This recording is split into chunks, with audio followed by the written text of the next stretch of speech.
아멘. 할렐루야. 서로 인사합니다. 새해 복 많이 받으십시오. 새해 복 많이 받으십시오. 예수님 이름으로 축복합니다. 새해 복 많이 받으십시오. 새해 건강하십시오. 성령 충만하십시오. 자, 오늘 말씀의 제목은 성령의 임재가 있는 교회, 성령의 임재가 있는 교회라는 제목으로 이 말씀을 전하겠습니다. 사도행전은 우리 교회의 그 본격적인 출발을 보여주고 있습니다. 교회가 어떻게 시작되어졌는가를 우리 사도행전을 통하여서 우리가 알 수 있습니다. 초대 교회가 세워질 때 당시 상황은 좋지 않았어요. 당시 예수님을 십자가에 못 박고 처형한 이후에 당시의 분위기는 예수 믿는 사람들을 핍박하는 분위기였습니다. 안으로는 유대인들의 핍박이 있었고 밖으로는 로마 정부의 핍박이 있었던 그 당시의 상황. 예수님의 죽으시고 부활하신 그 사건이 사람들 입을 통해서 막 전해졌어요. 예수님의 부활을 본 사람들이 사도들 외에도 한 500여 형제가 됐습니다. 그들이 예수님이 죽으신 가운데 부활하셨다, 부활하셨다, 이 전파가 예루살렘을 중심으로 전역을 퍼져나가고 있었습니다. 그리고 그들 입장에서는, 유대인들의 입장에서는 자신들이 못 박아 죽인 그 예수가 메시아라는 것이 인정되면 안 돼요. 그래서 그들은 예수 믿는 사람들을 잡아들이고 죽이는데 앞장서기 시작합니다. 로마 정부는 유대인들과 하나 되어져서 그들과 하나 되어서 그리스도인들을 핍박하기 시작합니다. 종교적으로 정치적으로 그들은 핍박을 받던 시대에, 근데 그때 교회가 세워져요. 그리스도인들이 예루살렘은요 죽음의 장소입니다. 벗어나야 되는 것이요. 예수님을 처형한 그 이후에 당하는 그 핍박 때문에 그들은 예루살렘을 벗어나야 되는 상황입니다. 거기서 빨리 빠져나가야 그들이 그나마 생명을 보존할 수 있는 상황이 되어져요. 그런데 사도행전의 저자 누가는 누가복음에서 그 같은 말씀을 해놓았습니다. 예수님의 죽으심 기록된 말씀대로 된 것이고, 예수님의 부활과 또 예수님의 이름으로 죄 사함을 받게 하는 회개의 세례가 예루살렘으로 시작하여 모든 족속에게 전파될 것이니 이 역시 기록된 사건이다. 예수님은 기록된 말씀대로 죽으셨고 부활하셨고 이 일에 대해서 계속해서 전파될 것이다. 이 모든 것들은 예언되어져 있다라고. 당시 성도들은요 이 일에 증인이 되기 위하여서 아버지께서 약속하신 위로부터는 능력이 입힐 때까지 이 성에 머물러 있어야 한다라고 누가는 예수님의 말씀을 그들에게 그대로 전하여 주었어요.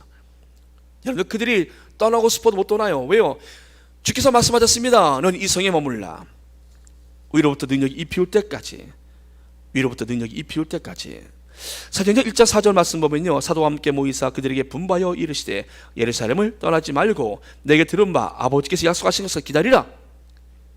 누가복음에서는요 위로부터 능력이 입힐 때까지 이 성에 머물라. 사도행전에서는요 아버지께서 약속하신 것을 기다려라. 예루살렘을 떠나지 말라. 너희는 몇 날이 못 돼요? 성령을 받을 것이다. 요한은 물로 세를 주었지만 성령으로 몇 날이 못 돼요? 너는 세를 받을 것이다. 기다려라. 머물라. 여러분들, 약속의 말씀을 믿고 예루살렘의 그 위험한 도시에서 머물러 있어야 합니까?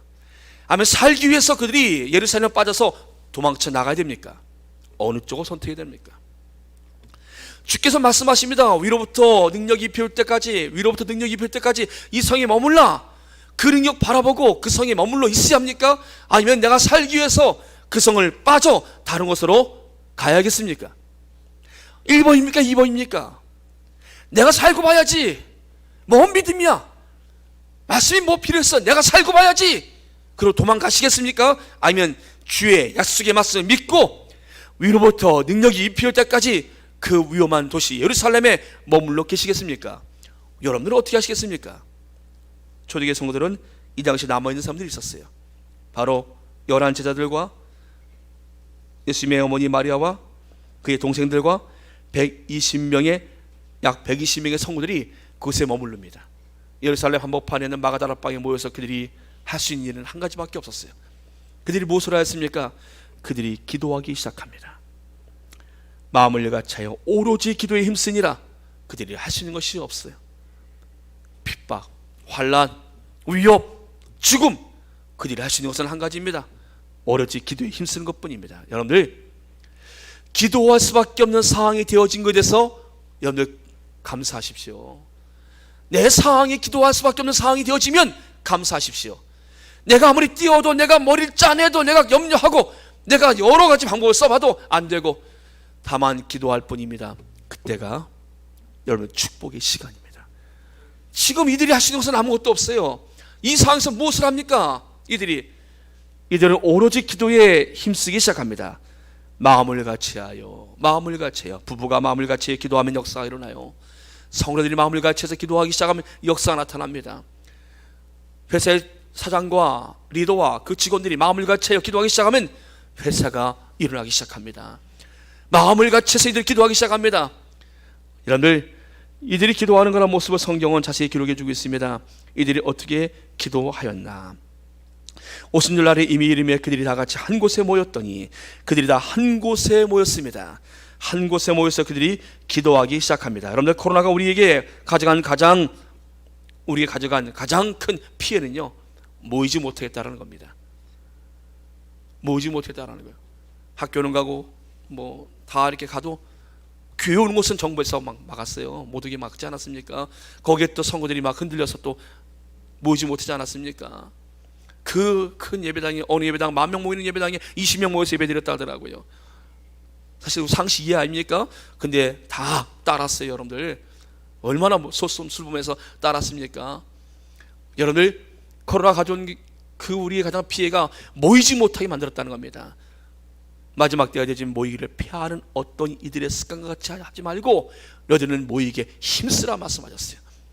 마지막 때가 되어지면요, 모이는 것을 못 모이게 된다는 것이에요. 모여야 우리가 기도하지 않습니까? 함께 모여 기도해야 되는데 각자에서 인터넷 있겠다, 각자 예배드리 된다라는 거예요. 각자 코로나 끝나도 각자 예배드리겠다라는 거예요. 교회 가고 싶은 마음 별로 없다라는 거예요. 내 신앙장 내가 간직하면 되지 않겠냐라고 그들은 말합니다. 여러분들, 교회는 그런 것이 아니에요. 교회는 모이는 곳입니다. 마음을 같이하여 모여서 함께 꿈을 갖고 함께 비전을 이루어드리는 것이 바로 교회예요. 여러분들, 할렐루야. 모이기에 힘쓰는 그런 모습들, 이들이 모였습니다. 이들의 모임은요, 목숨을 내건 모임이에요. 이들은 각자 집에 숨어 있어야 되는 것입니다. 이렇게 모였으면 안 되는 거예요. 여러분들, 당시에 예수 믿는 사람들을 핍박하는 본격적인 핍박이 있을 때였는데 이들이 모였어요. 이들이 오로지 기도에 힘씁니다. 할 수 있는 것은 그들에게 기도뿐이었습니다. 주께서 말씀하셨습니다. 위로부터 능력이 입혀올 때까지, 위로부터 능력이 입혀올 때까지. 이 성의만 몰라 언제까지입니까? 주님, 위로부터 능력이 입혀올 때까지. 그 능력이 무엇입니까? 요한은 물로 세를 베풀었으나 나는 너희에게 성령으로 세를 베풀리라. 바로 성령이에요. 성령님이 오시면 위로부터 능력이 임는 것입니다. 성령의 임재가 그들에게 있을 때까지 그들은 예루살렘에 머물러 있어야 돼요. 그들이 모여서 기도합니다. 어떤 일이 벌어집니까? 하늘로부터 급하고 강한 바람 같은 소리가 있어 그들이 앉은 온 집안에 가득하며. 불가항력이에요. 바람을 막아보신 적 있습니까? 바람아, 우리 집에 불지 마라. 바람아, 우리 동네에 불지 마라. 바람 막다 막아집니까? 바람 막을 수가 없어요. 여러분들, 사람의 힘으로 막지 못합니다. 성령의 임재가 같은 것이에요. 성령께서 임하시면 우리 힘으로 막지 못합니다. 성령의 임재를 누가 막을 수 있겠습니까? 성령이 우리 가운데 임하심을 누가 막을 수 있겠습니까? 내가 힘이 있는데 돈이 있는데 못 막습니다. 성령의 임재는요, 불가능적이에요. 강하게 임하였어요. 이들의 귀에 강한 바람 소리가 들릴 만큼 성령의 임재가 있었습니다. 그리고 그들이 앉은 온 집에 가득했어요. 그 성령의 바람이 그 온 집안에 가득했어요. 여러분들, 그들의 눈이 열려서 보니까 어떻게 보였습니까? 누가의 눈에는 불의 혀처럼 갈라지는 것들이 그들의 각자의 위에 하나씩 임하여 보니까, 성령의 불이 각자 위에 하나씩 임해 있어요. 보니까 여러분들, 성령은 각자가 받는 것이에요. 보니까 성령의 충만함, 성령의 임재는요, 각자가 임해야 되는 것입니다. 내가 어느 교회 다닌다라고, 여러분 그 교회 다닌다라고 여러분들 소소한 말할 수 있지만, 성령의 임재는요, 각자에게 임하는 것입니다. 성령의 임재가 이들에게 불길처럼 한 사람 한 사람에게 임해 있어요. 불의 혀처럼 갈라지는 것이 그들에게 임하여 각 사람에게 하나씩 임하여 있더니 성령님이 각자에게 임하여 있어요. 여러분들, 어떤 사람은요, 성령의 불이 뜨끈뜨끈한 사람이 있어요. 보니까 그들의 사고, 그들의 행동, 성령의 뜨끈뜨끈한 불이 임합니다. 그 불이 있어요. 어떤 사람은 꺼졌어요. 꺼졌어요. 성령의 불이 없어요. 꺼져 있어요. 불이 꺼져 있다 보니까 언어가 차가워요. 불이 있어야 언어가 뜨거운 언어가 나오는데 불이 없다 보니까 언어가 차가워요. 사랑의 언어가 나오질 못해요. 사랑하는 여러분들, 초대교회 성도들이 성령의 충만함을 입게 되어집니다. 주께서 약속하신 말씀대로 그들은 목숨을 걸고 예루살렘에 모여 있었는데 그곳에 성령이 부어주신 것이에요. 성령의 임재가 있게 된 것입니다. 그들이 성령의 말하심을 따라서 다른 언어들로 말하기 시작합니다. 그들의 언어의 변화가 왔어요. 그들의 절망적인 언어가 이제 두려웠던 언어들이 바뀝니다. 성령의 말하심을 따라서 그들이 말하기 시작합니다. 사랑하는 여러분들, 성령님의 말하심을 따라 말하면 그 말이 이쁠까요? 어떨까요? 그 언어가 어떨까요, 여러분들? 성령의 말하심을 따라 말하면 어떻습니까? 그 언어가 그 사람을 살릴까요? 죽일까요? 성령의 말하심을 따라 지금 말하기 시작합니다. 하나님이 그 입술에 들어 사용하기 시작합니다. 성령의 임재가 그들 가운데 임한 것이요, 복음은 우리 입술을 통해서 전하여집니다. 우리의 성령의 역사는요, 우리 마음에서 역사하시고 우리 입을 통해서 나타나기 시작합니다. 성령의 말하심을 따라 오래 말할 수 있게 주 이름으로 축복합니다. 성령의 임재가 있는 교회, 여러분들, 모세도 자신의 인생 가운데 무력감과 절망감 속에 있을 때가 있었어요. 그의 마음이 심한 방황 속에 있었습니다. 그가 40년의 광야 생활을, 40년의 왕궁의 생활을 하고 40년의 광야 생활을 하지 않았습니까? 40년 광야 생활을 하는 동안에 그는 꿈도 잃고 다 잃어버려요. 주님이 오셨을 때 내가 뭘 할 수 있습니까? 라고 말하지 않습니까? 펄펄 꿈이 있을 때 주님이 오시지 않으시고, 그가 80대 됐을 때 주님께서 그에게 찾아오시요, 주님의 임재가 그에게 나타났습니다. 모세야, 모세야, 네가 가까이 하지 말라. 내가 선 곳은 걸어간 곳이니 내 발에 신을 벗으라. 여러분들, 모세에게 신었던 그 신발은요, 모세가 신었던 신발은요, 갈등, 그리고 절망감, 무력감의 신발이었어요. 내가 이제 뭘 할 수 있겠는가, 이 나이에 나는 다 끝났다. 하나님 앞에 끝난 게 어디 있어요? 나이가 많다 끝납니까? 은퇴한다 끝나나요? 그렇지 않습니다. 하나님 나라 가야 우리가 은퇴하는 거예요, 여러분들요. 우리가 언제 직장에서는 은퇴하면 뭐 못 오게 만지 않습니까? 교회는 그렇지 않아요, 여러분들. 교회는 은퇴해도 여러분들 교회 와서 얼마든지 봉사하고 사역할 수 있는 곳이 바로 교회 아닙니까? 근데 나이가 지금 모세가 80이 되고 나니까 모세가 무력감 속에 그는 자신의 삶을 되돌아볼 때 내가 이제 뭘 할 수 있겠는가?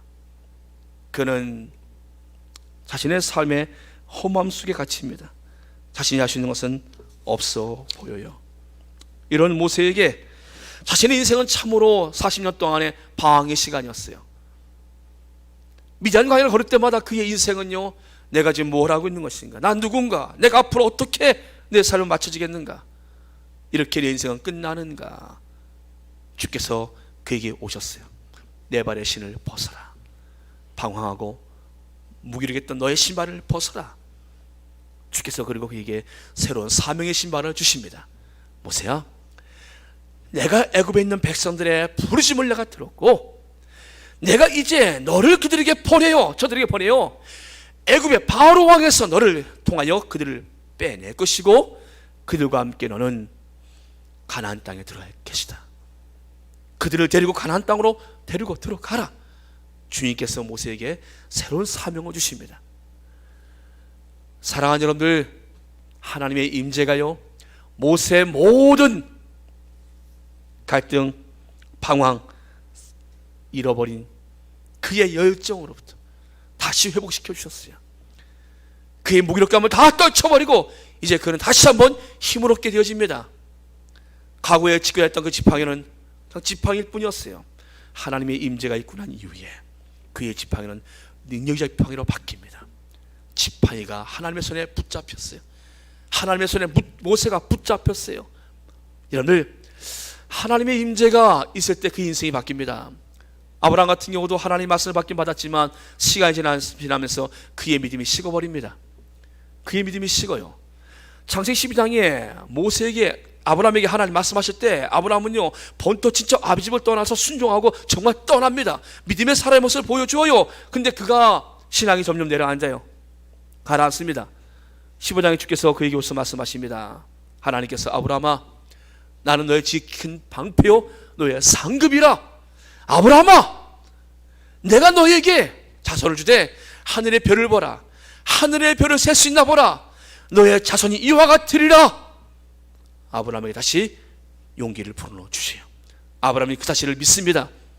그것을 하나님께서 아브라함의 의로 받아주세요.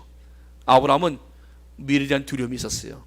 자식이 없는데, 하나님이 아무리 말씀하셨어도 내게 변화가 아무것도 아니라는데, 나는 자녀가 없는데 이대로 우리의 가문은 끝나는 것 아닌가. 그는 미래에 대한 두려움이 있었습니다. 근데 주께서 그에게 오셔서 확신으로 바꿔주세요.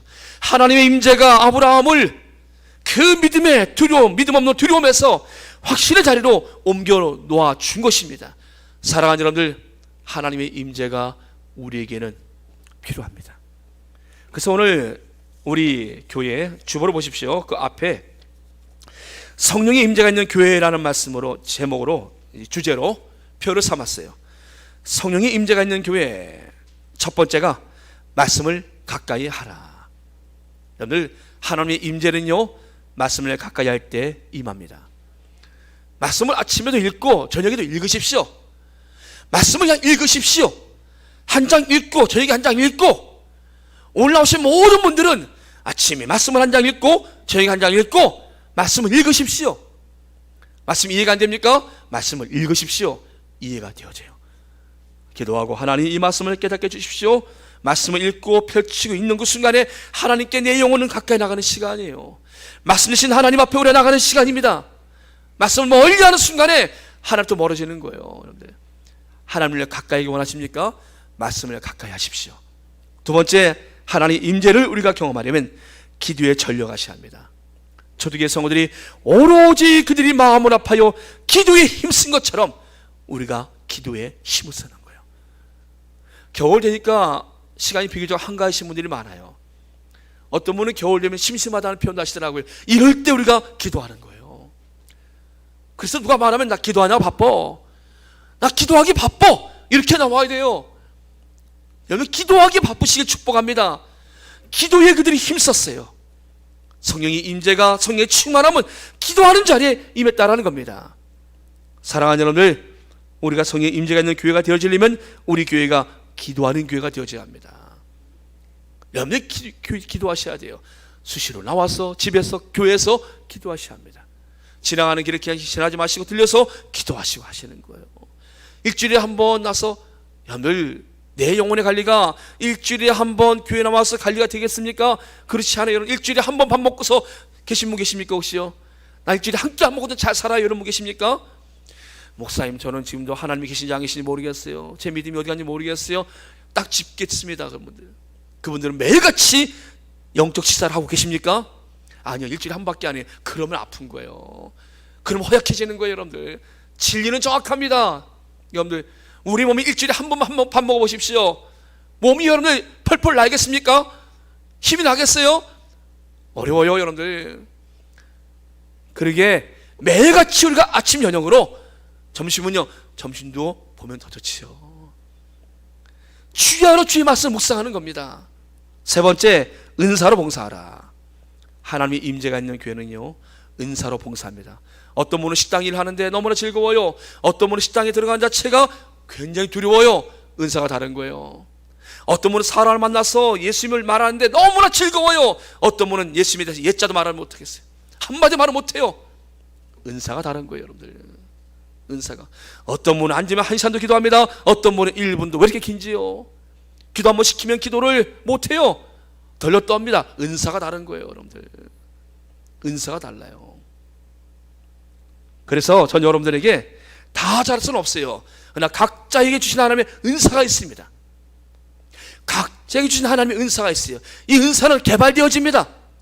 내가 하나님의 임재 아래 들어가면 내가 잘할 수 있는 것이 이 안에서 발견되기 시작합니다. 그것을 하게 되어져요. 은사로 봉사하는 교회, 하나님께서 여러분들에게 은사를 주시기를 축복합니다. 내게는 은사를 발견하십시오. 그 은사로 교회를 섬기면 돼요. 즐거움으로. 예배 우선하라. 하나님 임재 아래 들어가면 여러분 삶의 시간 속에서 예배의 시간을 여러분들 지키셔야 돼요. 예배 시간을 여러분들 기억하셔야 합니다. 예배 나오게 힘쓰셔야 한다는 것이에요.